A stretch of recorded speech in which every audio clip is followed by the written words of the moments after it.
সবাইকে রামনবমীর প্রীতি শুভেচ্ছা ও ভালোবাসা জানিয়ে শুরু করলাম আজকের মিনি ব্লগ। তো আমার ভয়েসটাকে কিন্তু তোমরা একটু ইগনোর করো, কারণ আমার শরীরটা অসুস্থ থাকার জন্য গলাটা বসে গেছে, তো আমার গলার ভয়েসটা হয়তো ঠিক মতো আসবে না।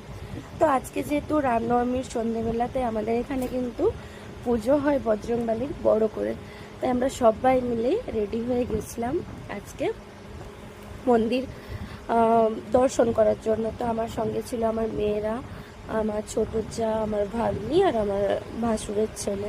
তো দেখতেই পাচ্ছ তোমরা, আমি কিন্তু চটপট চটপট করে আমার নিজের মতোভাবে রেডি হয়ে গেলাম। আর রেডি হতে হতে একটু আমার যে ক্রাইম পার্টনার আমার ভাগ্নিকে তো তোমরা সবাই চেনো, তার সঙ্গে একটু দুষ্টুমি করলাম।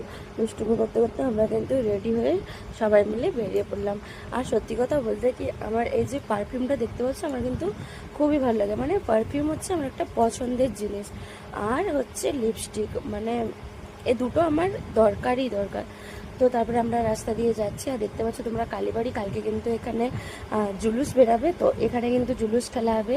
তো যারা বড়াগড়া থেকে দেখছো অবশ্যই কিন্তু জুলুস দেখার জন্য তোমরা এখানে আসতে পারো। আমি কিন্তু আমার ব্লগের মাধ্যমে তোমাদের সবাইকে আমন্ত্রণ জানাচ্ছি। আর আমরা মার্কেটের মধ্যে দিয়ে হেঁটে হেঁটে লাস্ট অব্দি কিন্তু আমরা পৌঁছে গেছিলাম মণ্ডপের ওখানে। আর মণ্ডপটা কিন্তু খুব সুন্দরভাবে সাজিয়েছিল, চারদিকে লাইটিংও ছিল, আর এবারে প্যান্ডেলটাও সামনে থেকে ভালো করেছিল।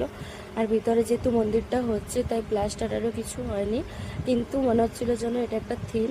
তারপরে শেষে আমরা সবাই মিলে বজরংবলী আর রাম লক্ষ্মণ সীতা সবার কে দর্শন করলাম, প্রণাম করলাম, আর একটু ফটো শ্যুট করার পরে সবাই বেরিয়ে প্রসাদ নিয়ে বাড়ি এলাম। তো আমার ব্লগটা কেমন লাগলো কিন্তু অবশ্যই জানাবে। সবাই ভালো থেকো।